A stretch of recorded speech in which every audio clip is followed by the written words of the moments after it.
Camel begins the battle by taking to his fell beast and surveying the English ranks from the air. This is not the first time he has fought human archers, but these are clearly not the hit-and-run tactics employed by the Gondorian Rangers. These men seem prepared to stand and fight. Nevertheless, he must enact the will of the Dark Lord. And barely allowing his troops to redress their ranks and to rest, he orders his orcs forward. Orc archers would form the vanguard, to engage with the English archers and to cover the advance of his wargs, who would charge forward and engage the enemy in melee, tying up the archers and the men-at-arms and allowing the massed ranks of orcs to advance clear of archer fire.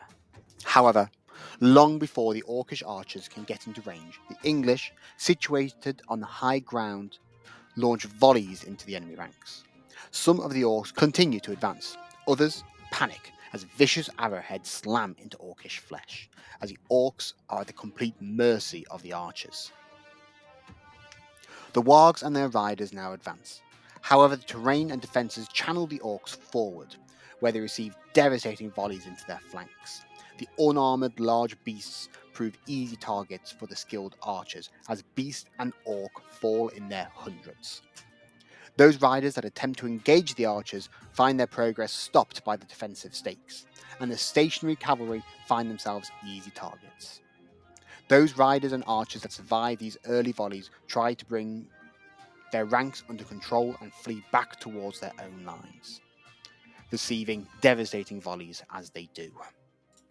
The orc host continue to advance, but without their supporting elements, they have little protection against the English volleys. Arrow after arrow slam into the low-quality orcish troops. Wooden shields are pierced by arrowheads, diving upon them like birds of prey. But spurred on by their vast numbers, the orcs continue to advance through the volleys, chanting to their Dark Lord as they did so. The hammer of the orcish host is unwieldy, and is steered into the shallow valley. However, through ferocity and sheer numbers, the orcish ranks clamber over their fallen to engage the English men-at-arms. Initially, the orcs begin to see some progress. Despite the orcish weapons being mostly ineffective against the plate armour of the English men-at-arms, the lumbering trolls are able to gain an advantage, with the English never having fought anything like these beasts.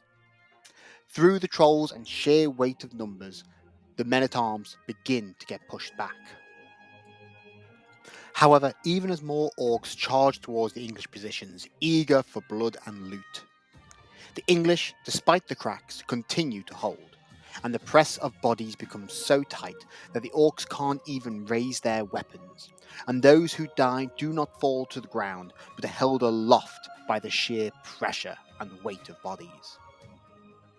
Those orcs that do fall are trampled by their companions, as the ground becomes mud. Under such conditions, the orc advance begins to falter. It becomes impossible for the archers to miss. The trolls who had penetrated the English lines now find themselves isolated from the support of their orcish infantry. Henry V enters the fray, slaying one of the beasts with an axe, before ordering his archer captains to bring down the trolls. Isolated and targeted by the archers, the trolls begin to fall in greater numbers. Although largely uncaring for the lives of his troops, Camel still realises that he will not win the day through these tactics, which had overwhelmed the defenders of Osgiliath, so Camel sounds the retreat, flying over his army to ensure the retreat did not become a rout. As the orcs fall back, they left behind thousands of their dead and wounded, and even as they fall back, the archers still continue to claim their lives, until finally the orcs retreat out of range. The English cheered their victory. Such losses would have sent any European army scurrying back to their keeps. But Henry knew the orcs were not done. He ordered his troops to remain in position and prepare for another attack. In the meantime, archers scoured the field of battle, collecting arrows, finding loot, and finishing off the wounded. Night fell over the hilltop, and many in the English army grumbled. They'd been on their feet all day, but Henry's caution proved correct.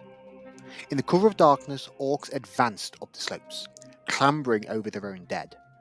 A lone Welsh archer, still looting the field of battle, even after most of his fellows return to the line, spots the orcs and sounds his hunting horn, before quickly sprinting back to his own position. Despite this warning, a large orc force now assaulted the English position, having gotten well within the archers' range. The men-at-arms are quick to react and begin fighting off the orcs, even as orcish reinforcements march up the hill, including the elite black orcs. Archers pick their shots when the moonlight illuminates the orcish lines, or otherwise loose blindly into the darkness.